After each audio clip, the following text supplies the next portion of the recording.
So, as part of our Mental Health Awareness Week, we're happy to welcome Shen Ravindradas, an associate at a Silver Circle law firm. Hi, Shen. Hi Rachel, how are you? Yeah, good. How are you? Too bad, thank you. Yeah, so why don't we just start off with you telling us a bit about yourself and your background? Yeah, sure. Hi everybody. Thank you for coming along and listening. And well, even for those of you who are listening to the recording, thank you for listening. Um, I'm Shen. I am a newly qualified associate in our at BCLP, or Brian K. of Leighton Paisner, to give the full name. And I'm in our London office in our tax team. Um, just by a little bit of background, I did a law degree at the University of Warwick for a 3 year law degree. And then I didn't get the training contract during my time whilst I was studying at Warwick. When I graduated, I did um, essentially a 3 month, well, 4.5 months internship with a legal recruitment startup called LexStep.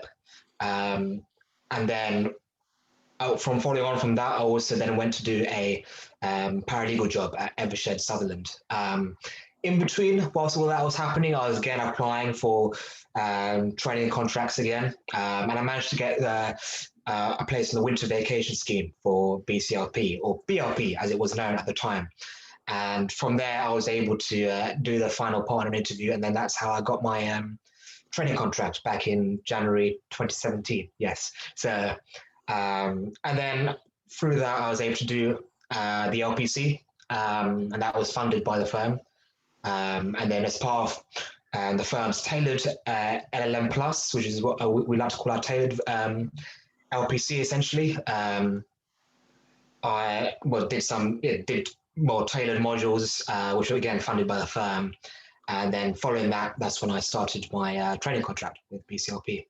Um, and then, yeah, just in terms of seats, what I did, first thing I did was planning and zoning. Um, then next I did core real estate in our core real estate team. Then I went on to secondment to our Dubai office, where I did mainly commercial disputes work. But then our Dubai office is quite small, so I also did a few bits of other practice areas as well, including a bit of construction disputes, including a bit more planning and zoning, a bit of real estate. So yeah, quite a varied seat. And then my final seat, which is the one I ended up qualifying into, was our tax advice and controversy team back in London. So yeah, that's a bit about me. Yeah, that sounds like a very, interesting journey to get to where you are. We're just gonna kind of talk through, your experience through from applications all the way up to you being newly qualified. Congrats, by the way. Thank you. Yeah, so you talked about, training contract applications and how you didn't really get one while you were studying. Did you apply while you were studying? Yes, yes. Yeah, I mean, I applied as soon as I could, really. Like most people doing a straight law degree, I applied in my during my second year of my law degree. Well, of course, for those who are non-law, they would usually apply in the third year. But yes, I was planning my second year, trying to go for vacation schemes, and I would get close. So I did some, I did a few assessment centers, some, interviews, um, but each time, I just didn't get past that stage, the assessment center stage. I felt like it got to the point where I was just like, no, maybe I just can't do this. Like clearly my application form is good enough to get, through to these firms. And I was applying to similar profile firms to BCLP, like other city law firms. And I was getting towards the assessment center stage, but just couldn't get past it. Um, and like even with like I got and at the end of second year I got really close with Evershed Sutherland, which interestingly I ended up working with afterwards as a paralegal. But I got close to them. I did the vacation scheme with them, and they had their assessment center off at the end of the vacation scheme.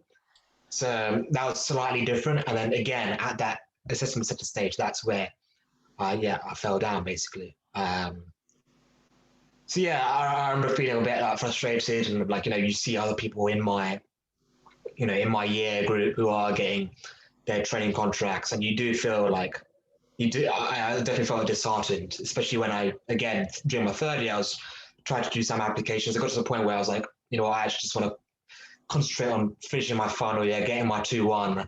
And then I decided consciously that, I'm going to start applying and then I'll carry on once I graduate. So that was kind of the way I approached it in the end. I just thought, okay, things haven't gone well, but I'm going to try. Once I graduate, I'm going to try again and just, whilst I'm not studying, I don't have to focus on that. I just go full throttle with the applications, and I think that worked in the end, thankfully.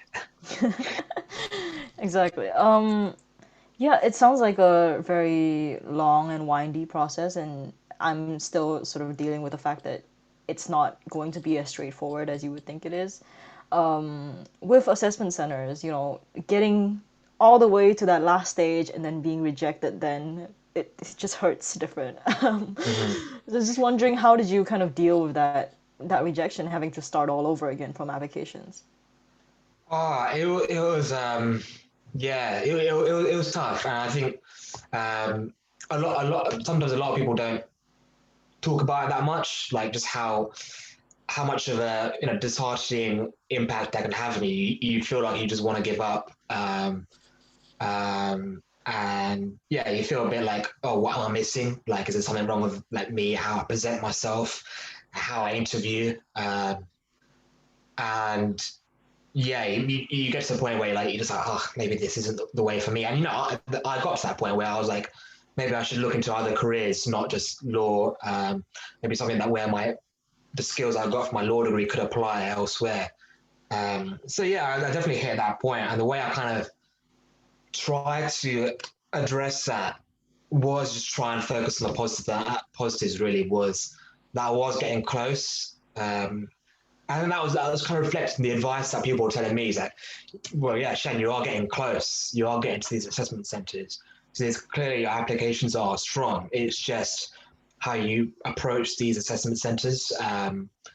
Like the techniques that you're using maybe isn't quite what the interviewer assessor is looking for. Um, or maybe even though you are getting rejected, this is still an experience, it's still a learning experience, and the firms are, at least some of the firms do give you feedback from the assessment center, so you can then use that feedback to approach the next one. So that was kind of that's the way I'm trying to like get through it. And then also the other thing I tried to use was just keep asking people for like advice on how they approached it. So I think for me the big turning point was when I was working at LexLab, I was working with a couple of the founders who, they were former A&O and Linklaters associates, who basically, left their legal career but decided to start up their own business, and they were very, very helpful with, giving me really good advice about how to approach assessment centers. And I tried to take as much from that as I could. I had another friend who I was working with at the time at LexStep who'd also done some assessment centers, and I think she had got a job at another firm, and so she gave me her advice as well. And it was these things, by just talking about it, I think really helped me get through the BCLP assessment center and get the vacation scheme. So I think that was the way I did it. That's amazing. I do think that it does take a village to get your training contract. Um, but yeah, definitely. By the way, so everyone kind of has an idea of Shen's background now. So if you have any questions, feel free to leave it in the chat, and we'll make sure to get to them. So Shen, going through your 2-year training contract, and now being newly qualified, what do you think are the challenges, the differences in challenges that you face as an NQ as compared to being a trainee? Because I don't think we really know much about being an NQ. Yeah. Yeah, I think the answer is well, I think shortly, there's a lot of challenges and new challenges that come with being an NQ. I've only been an NQ for, well, 2.5 months now. So, I qualified in beginning of March. And even though I've stayed in the same team, so I was a trainee in tax, then overnight I basically became an NQ. So, the part of the process for me it was like the transition was kind of being partly done whilst I was a trainee because I knew I was going to carry on straight away in the same team. So that helped. Despite that, there was still like definitely a step up in basically the complexity of work you get.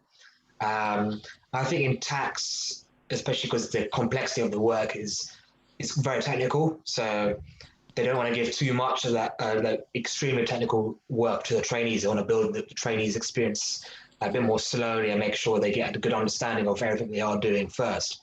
Um, yeah, like the jump up was still like quite big. And like so, what it might mean every day is that I'm coming across issues um, that I'll like never faced before, like all the time, like issues or like basically legal like legislation or like legal problems that I would have never like looked at before. So everything's really new, and so for me, like from that, I definitely feel like there's times where I like feel really a bit anxious, that I want to get something wrong, or I'm going to be like look really really stupid in front of my um, with the partners I'm working with, or senior associates I'm working with.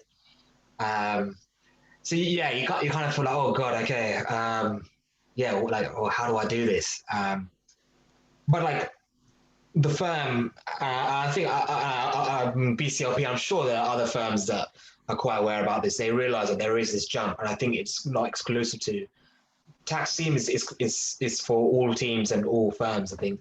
So certainly from BCLP's point of view, they try and emphasize that you should still be asking for help, and even though you are okay, you're an associate now, but that doesn't mean you're expected to know everything. You're still only in that team, 7, 8 months worth of experience, including your trainees experience. So they emphasize that you should ask for help and keep asking questions, keep talking things through, and that's the way you'll kind of get through it and keep learning. Um, so that's the way again try to look at the positives. I try and just remind myself, okay, I am feeling really anxious and a bit scared I'm going to get it wrong, but this is all part of the learning process, and this is actually why one of the big reasons why I wanted to stay in the tax team, because I knew I'd learn so much. So that's what I keep focusing on. And yeah, I think so far it's going well. I think that approach, even though there are tricky times, but yeah. All right, that's very interesting to hear. Would you say like there's sort of a little bit more expected of you now as an NQ? Yes, in the sense that okay, maybe I mean for our tax team, I'm not expected to really like actively delegate things to trainees, like unlike in other teams where um, there are a lot of trainee specific tasks or works that you should have a trainee do it because it's good for their learning, and also from a practical point of view, it also reduces the cost to the client at the end of the day. So, but in tax, you don't have to do that necessarily, but the complexity of work that you're getting as an NQ is increases. You're expected to have more client contact, more contact with the client's other tax advisors. So not just the lawyers, but also like their clients' tax accountants. Um, and you're also expected to get more involved in like the negotiations with the other side, whether it's by like across emails and like like amending documents, or whether it's just literally having a call with the other side just to chat things through, see where they're coming from. So definitely more responsibility in that sense. Yeah, again, all part of the learning. Again, really, sometimes it's tricky to get yourself in the mindset to be like, okay, I can do this. Like, um, this will go fine. But it's also really good, definitely. Yeah, you gotta give yourself that little pep talk. Yeah, yeah, definitely. Definitely. So, we talk a lot about stress as well with exams and everything, but I think one of the most stressful situations that I could encounter is when I make a mistake. So, for me at least. But yeah, I just wanted to know that did you make any like huge mistakes during your training contract, and how did you kind of handle that? um, well, I don't know whether these are big or not, but they are, they're relatively sizable mistakes. And I think as a trainee, you are going to make mistakes. It's so like frustrating when it happens, like, or when you realize you've made this mistake, you just feel like this. you feel that there's like a lead ball, like literally going from the top of your head down to the pit of your stomach. Like it's tough to deal with. Again, I like to think that we firms and certainly BCRP again are acknowledging quite openly that you're a trainee, you are going to make mistakes, and no one's expecting you to be this perfect trainee who's literally like everything they do is perfect. So knowing that at the beginning, they talk about that to us at the beginning of our training contract, like in our induction session. So knowing that helps. But then, yeah, still you can't avoid that feeling that, oh, I've messed up when you have the mistake. So, I mean, let me give you an example. So I remember like there was one example where probably one of my, I like to think this is probably one of our bigger mistakes, but essentially, and probably one of my more recent mistakes. So when I was in my tax team as a trainee, we were sending this letter out to HMRC. It's basically this application related to basically deferring some tax. So we say, okay, we're going to pay this tax later once these things actually happen. Then we'll pay this tax. So it's basically this application. And on that application, you've got to have like a reference number so that HMRC can look at the reference number, see what that application actually relates to, what basically property or transaction this relates to. So that they can have everything in the same file. They can make sure they can follow the analysis that you've put in your application. So we put this document together. Like I drafted it, reviewed by my senior associate. He's made some changes, all ready to go, and I'm now sending this out. Unbeknownst to me and my senior associate, I had put the wrong reference number. I put a reference number for another transaction when actually I was meant to look at a different document and put that reference in. And we've sent it out. And then I looked back at it and I realized, oh, hang on, I've messed up here. Oh God! And the thing is, the document's going out to HMRC, so it's not like you can, at least with another lawyer, like another firm, you just pick up the phone and be like, oh, hang on, mistake here. Could you just like amend it, like cross it out, type in the actual number? All good. Like we do that with documents, like agreements, a lot. But this one was a case of HMRC, okay, and they have to go through their like process and everything before it lands at the right person's desk. You don't even know who that person's going to be. So, okay, what do we do? Well, the first thing, and this is all the advice that when you become a trainee, this is exactly what you should do. You just got to own up to that mistake, and you're going to feel really bad, and you're going to feel. Yeah, again, that word I've mentioned before, anxious. You're gonna feel like, oh, I'm gonna be in such big trouble. But the best thing you could do is just own up to it. Say to your senior associate partner, whoever's supervising, I've made a mistake here. Work and then talk through, and then you've got to talk through how to correct it. And then more often than not, I think every time I made a mistake, I've owned up to it. And then actually talking it through with my senior associate and partner, like whoever's supervising me, like often the mistake isn't as bad as I think it is. And often, as a trainee, you're thinking, this is the end of the world. And that happens to every trainee. Like you get that, you've done something and it's like, okay, this is messed up. Like end of the world thing, I'm going to lose my training contract. It's never, so often it's never like that. But that can have a big impact on your mental health. So again, it's important to talk about it with your supervisor, and they'll really help solve it. And often, especially with commercial law, a lot of these things can be solved. So with that example, what we decided to do was, okay, there's other two options. One, we can just ring HMRC and then just inform them this is what it is.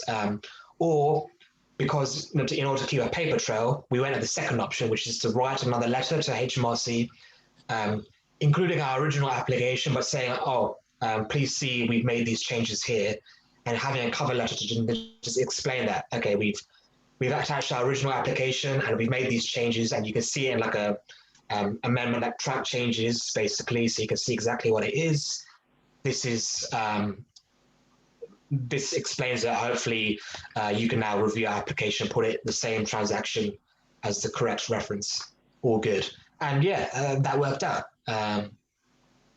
Quite an easy solution, and I thought it was like, I've messed up, but like my senior associate like to me, like, listen, don't worry, like it's okay, like I've done worse mistakes than you, like that. So and you feel at ease when you talk about it. You try and be open about it. yeah, definitely helpful. Yeah. Well, first of all, thank you for sharing, your mistake. I think I definitely learned something from it, something that will be very useful for me in the future, actually.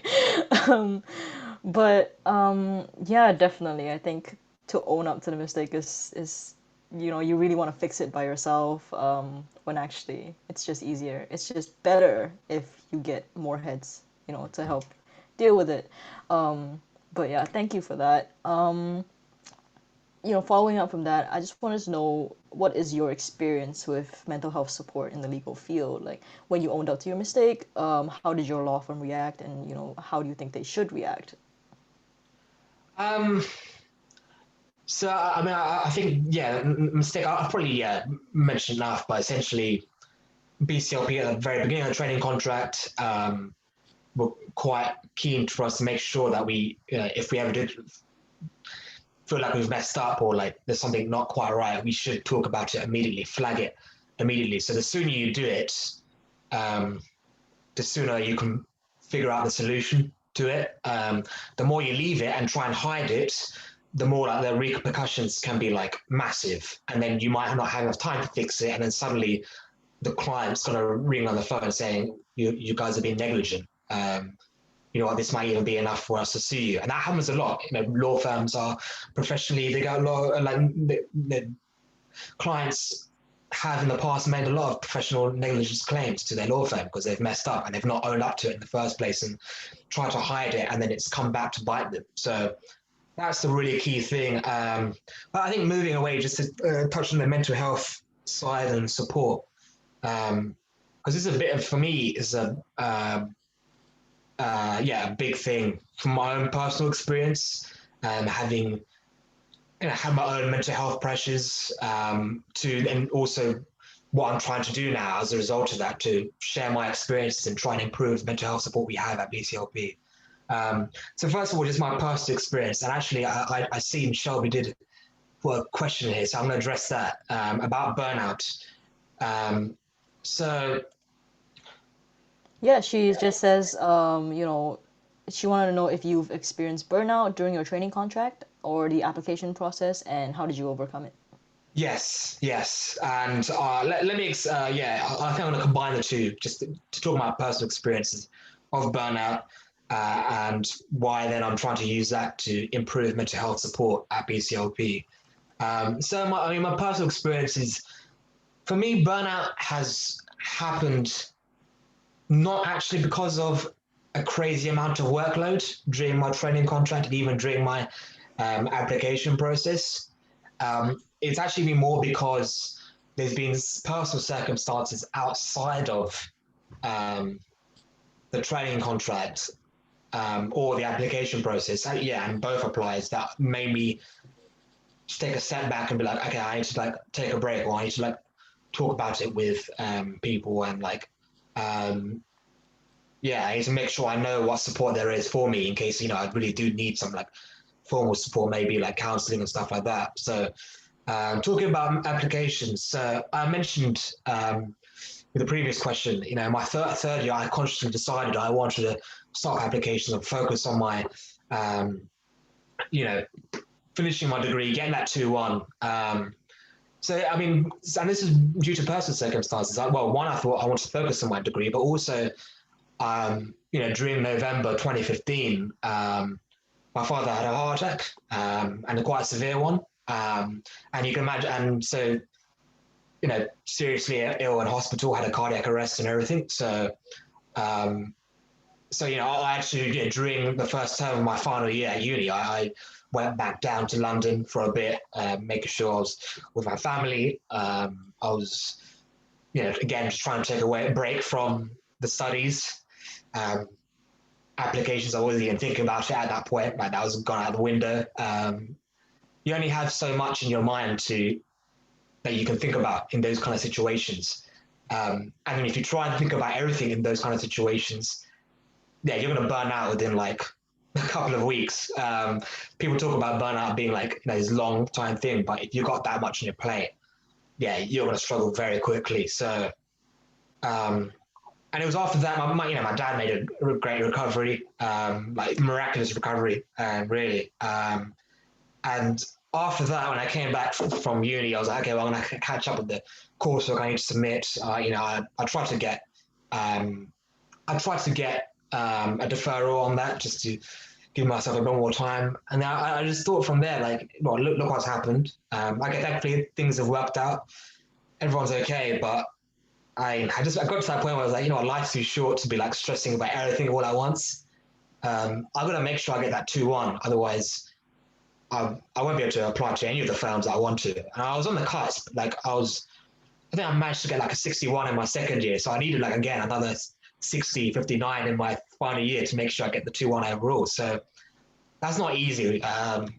So I was like, okay, I'm just going to consciously stop applications and make sure mentally I am okay. I don't feel burnt out. I don't feel like really stressed because I can feel it at that point. So I'd make sure I'd um, stepped away from that. And that's how I dealt with it. And then that's when after I graduated, that's why I decided, okay, applications is going to start them again. Um, Now moving to my TC, another personal thing, well, a couple of personal things, but I'll talk about the first one more. At the beginning of my training contract, March 2019, my brother was really ill with mental health illness himself. To the point, yeah, where he was suicidal. And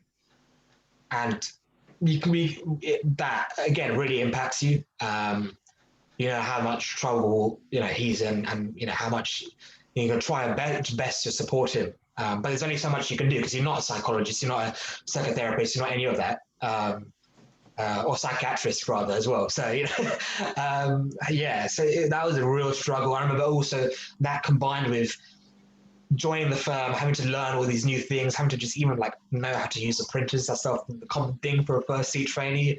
Um, yeah, like that was probably the most stressed I've been during my TC. I remember feeling like the anxiety levels were like, yes, so high, and before you even come to your desk in the morning, you're already feeling like super anxious, like something's going to go badly wrong, like um, and again, like to reiterate our point, if you think about burnout as being this long-term thing, at that moment you already feel like you're burnt out. It's only been like not even a month into the TC, so and I wasn't even working that long hours. So in that situation, I decided, okay, I know how I'm feeling, and I know it's affecting my performance. I have to tell my supervisor because otherwise she's gonna think I'm just like rubbish, I'm just like rubbish for no reason, or like I'm really anxious and lacking confidence for no reason in particular.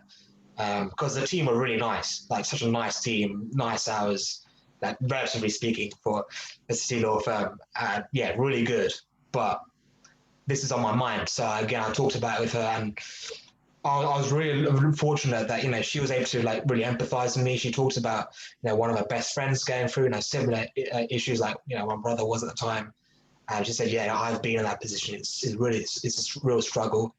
Um, so take as much time as I need, um, and I'll try and support you as best as I can.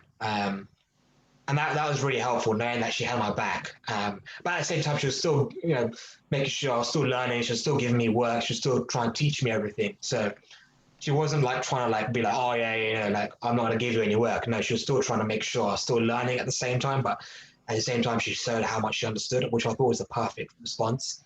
So that was really, that was really helpful. So this is what I try to knowing that I experience these things, I want to make sure that now other trainees, if they face these kind of issues or if they have their own particular mental health issues, they have the support there. And also, more importantly, they can talk about it with anybody, not just the mental health first aiders, which we have at BCLP, not just our mental health champions. Well, I'm a mental health champion, and I'm always open to talking about these things with others at the firm. But we want to get to a stage where people who are going through these kind of situations or they have their own mental health issues, they can talk to with literally anybody at the firm, and they'll be, and supervisors, managers, they'll know how to approach these conversations like my supervisor did.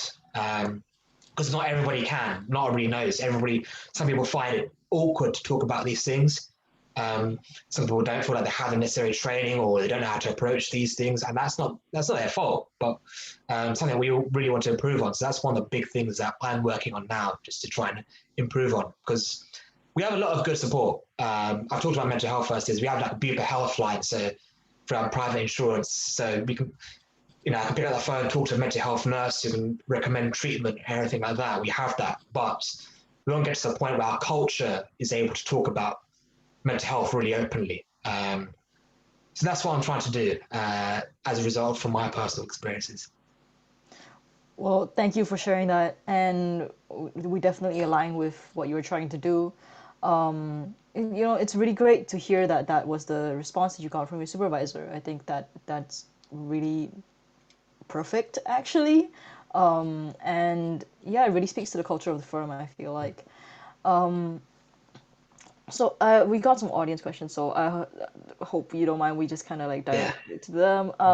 So Gurpreet wants to know, how did you keep motivated whilst making your applications, especially after getting rejections? This is definitely something that I'm struggling with as well. What do you think? Well, it's yeah, it is a difficult one. Because the amount of time when you get rejections, you just feel the opposite. You feel demotivated. You feel disheartened. Um, I think what I did, what helped me for motivation was, I looked, I did a bit of soul searching, and I wanted to make sure that am I still totally 100% confident that this is the route that I want to go down. I looked at other careers that I think could be interesting. Um, I looked at other jobs. Maybe I could start straight away as soon as I graduate, paralegal jobs, or even just other relevant jobs where my legal skills could come into play. Um, but I think when it came down to it, when I did all this again extra research, I just felt like actually I still want to be a lawyer, and for now I still want to be involved, with some of the big transactions with some of the big clients, doing these interesting multi-jurisdictional matters. I still want to be involved with that. And so once I came to that conclusion, having looked through again, revisited my decision, my career choice, that gave me extra motivation because I felt like, okay, well, I am. This is still what I want to do. So I'm, like I've been rejected several times, but I'm just gonna go for it again. I'm gonna go for it again until I do find the law firm that is right for me and they feel I'm right for them. Um, and again, the other motivation was that again, knowing from people telling me, you've gotten close. You just keep going, it will come. And you haven't applied to every single city law firm yet. There are city law firms you haven't done. So there's still a chance. I think again that's probably the third thing, just knowing there is still a chance for you to do it. So keep going. Just keep trying to believe in yourself that it will happen. And then thankfully I think with all of that I was able to do it in the end. Yeah, definitely. I'm also the kind of person that like, if there's a slight chance, it's just in the back of my mind and I just can't get rid of it. She also wants to know, how did you find your international secondment? Was that good for your mental health? Did you get a change of an environment, and were you well supported by the firm? It's a very good question. Just especially for me particularly because this is probably the second personal experience during my training contracts, which was a real challenge in my mental health, my secondment. Reason being was the timing of it. So I went to Dubai in March 2020. So already I say that's gonna ring.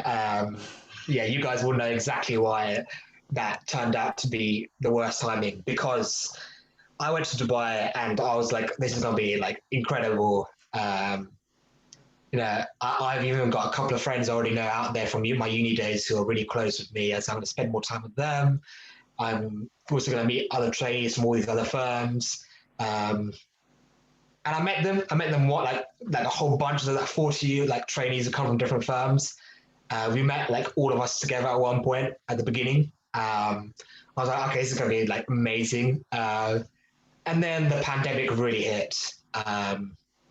Cases started to come up in the UAE, And then yeah, within by the end of March, 20, I think it was roughly like 22nd, 23rd of March, that's it. Lockdown hit in Dubai.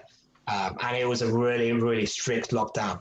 To the point where in April, I think for the first couple of weeks, it was like, okay, you have to stay indoors. Well, not well, stay indoors, but you can go outside and go for walks. But then 2 weeks later, then they're like, no, like you have to stay indoors. And if you want to go outside, you have to give a reason. And you have to put that reason on a permit application if you do it online.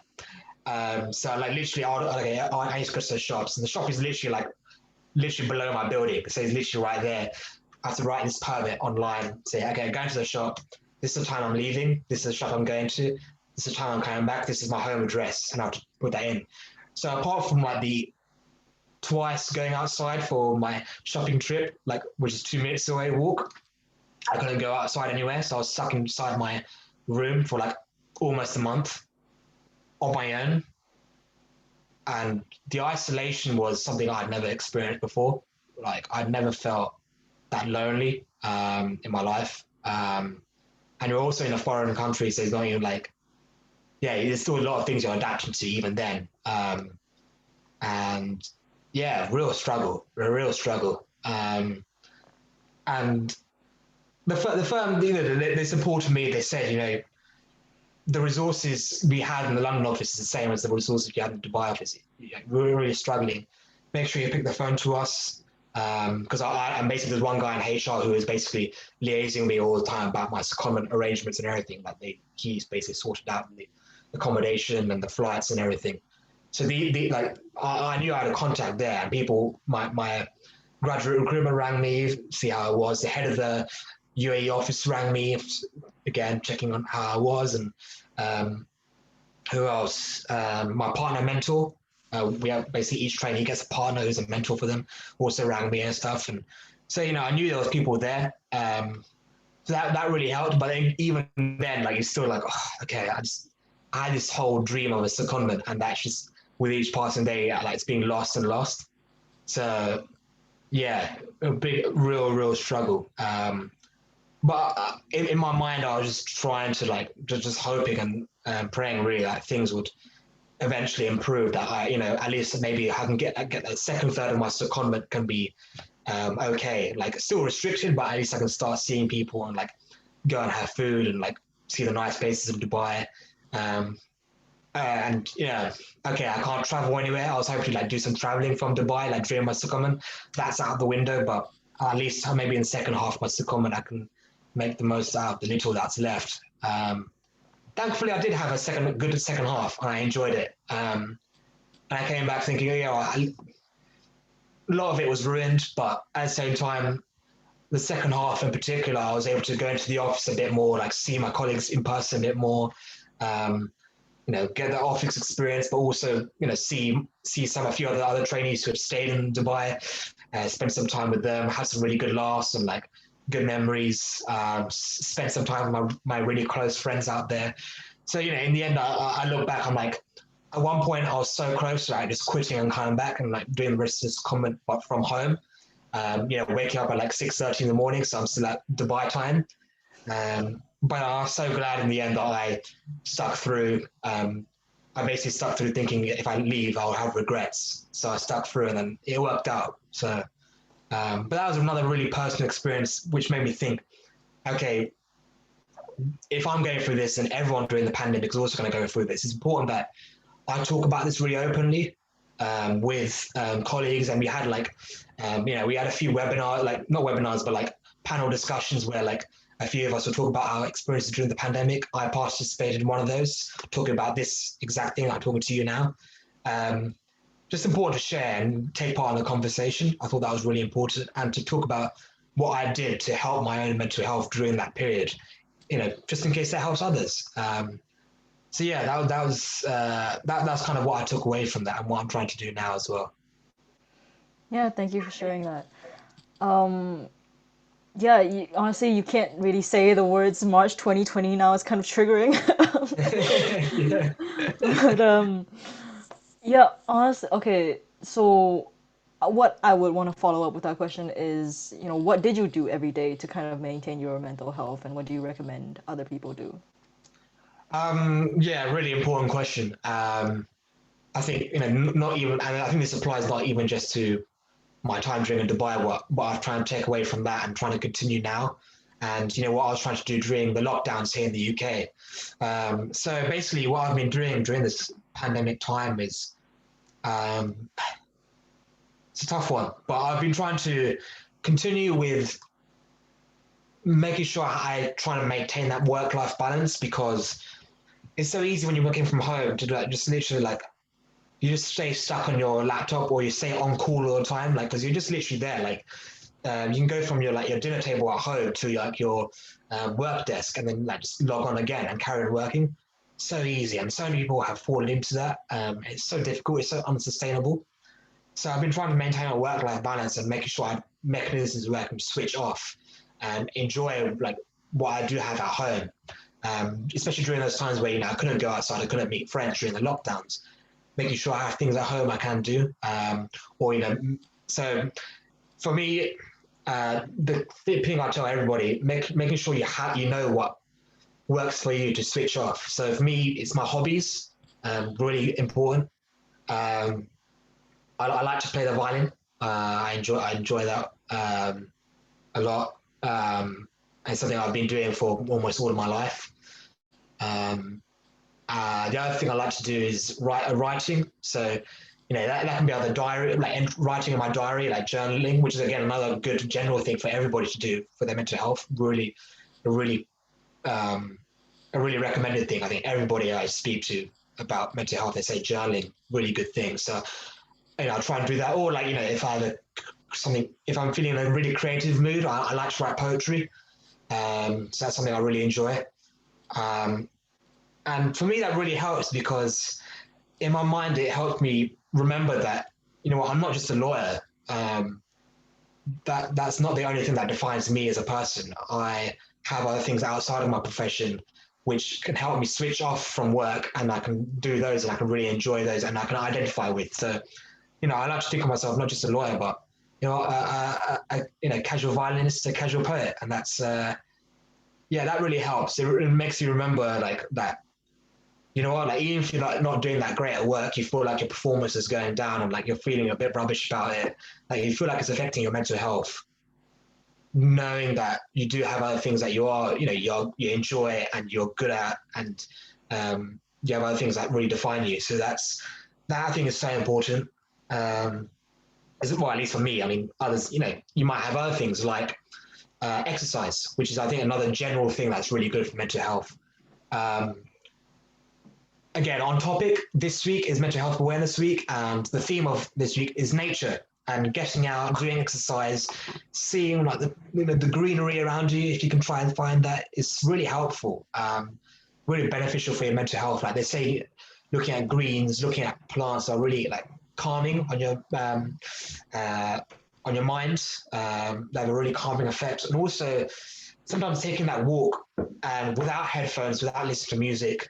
Um, if it's on your own, listening to the sound of the birds, let the ambient sound around you, um, or if you're going out with a friend, literally just like walking and talking is really helpful for your mental health. Sometimes even, one thing I was watching a webinar earlier this week, and a psychiatrist was saying, sometimes do these like walking therapy. You go outside and let your friend speak for like a long time. Let them like talk about what's going on in their head.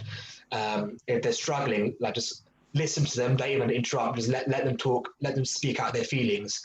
And then after they've said that, give them as much time as they need. Then you talk and respond to that, or you talk about your own problems, and that again really helps. So I thought that was really interesting, and like generally exercise is really important. Something I try to do more now. Um, so yeah, I think that probably sums up what I'm trying to do. It's helping definitely. Definitely. Um, Thank you for that. So taking the focus off of a more personal level, so industry wide, what do you think are the steps that law firms should take to further take care of the mental health of their lawyers?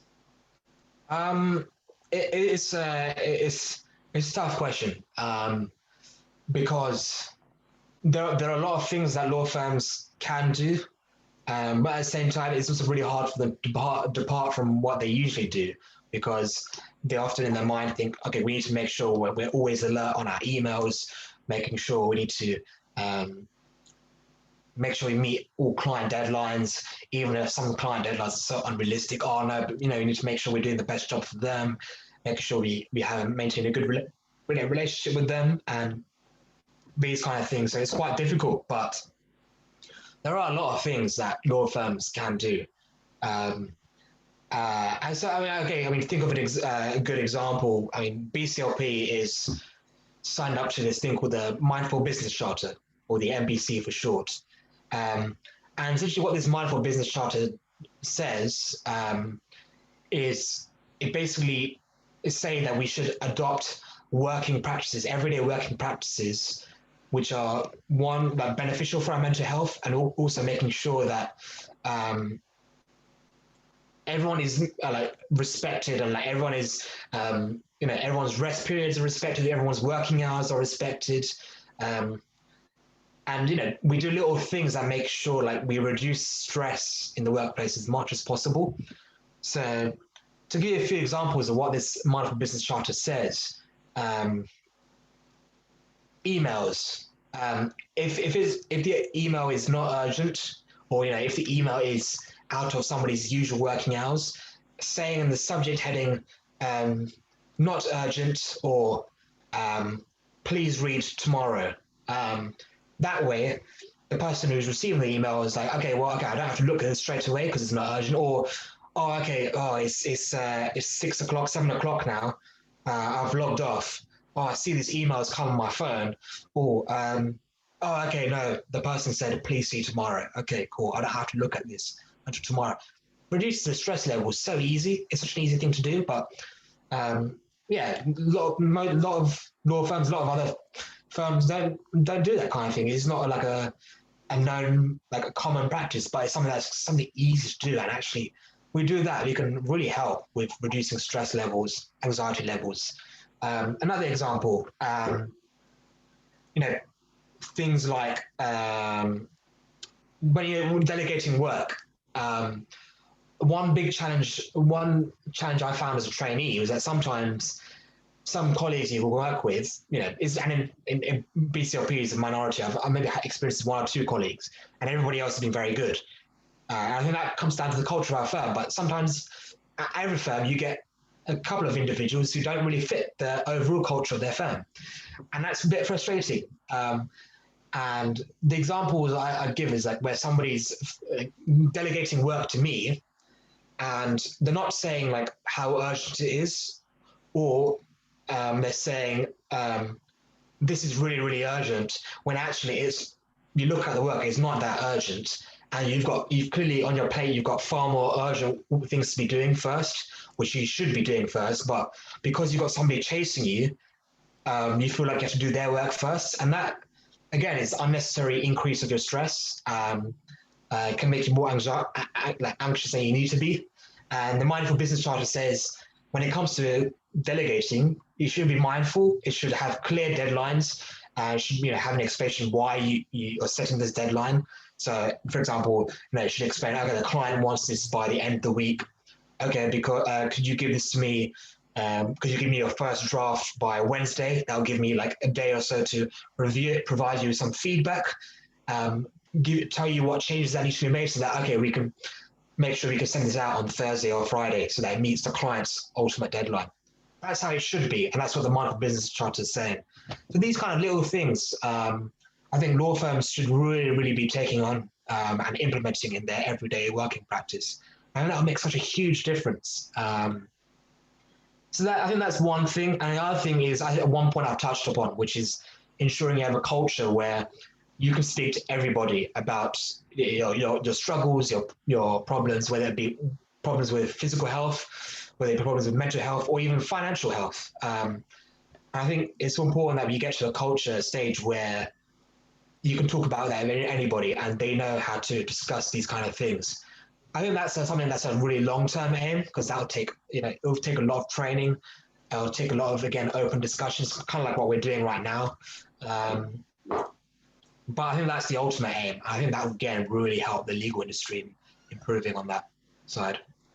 Definitely. Thank you for the answer, Shen. I think we have time for just one last question. So I'm going to just round it off with so looking back on your training period, is there anything that you kind of wish you could have done differently? And do you have any advice for trainees going into NQ positions like you? Oh, this is what I was thinking about this question. I was like, it's a tough one. I'm not sure if there is anything I would do differently. Because I think as a trainee, this is my advice for all new trainees joining a firm, um, everything's going to feel new, and you are going to make mistakes, and you are going to feel like a bit rubbish about those mistakes. Um, so I guess this relates to the only thing I'll do differently is when I do feel like I'm not performing well and I feel like I am making mistakes, just again reminding myself that this is part of the learning process. Just keep going. Don't feel too disheartened. And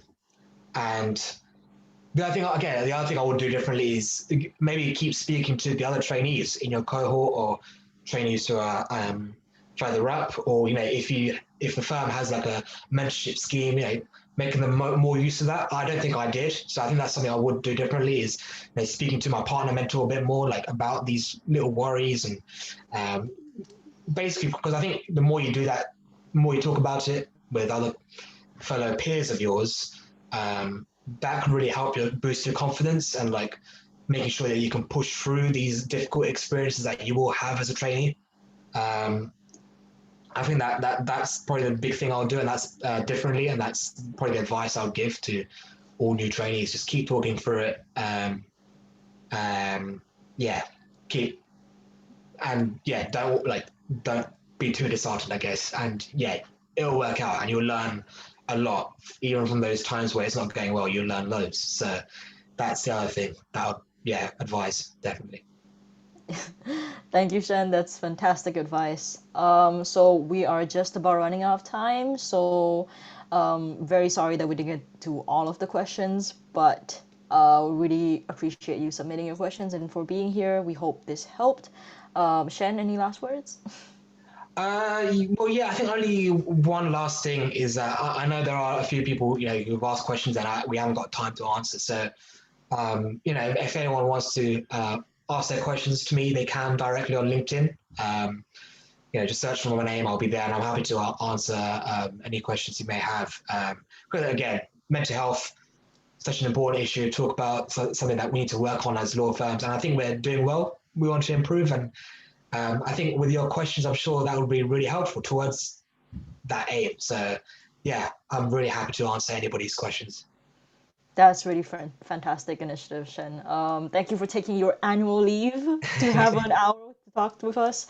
But yeah, everybody have a really great Saturday, and good luck with your exams.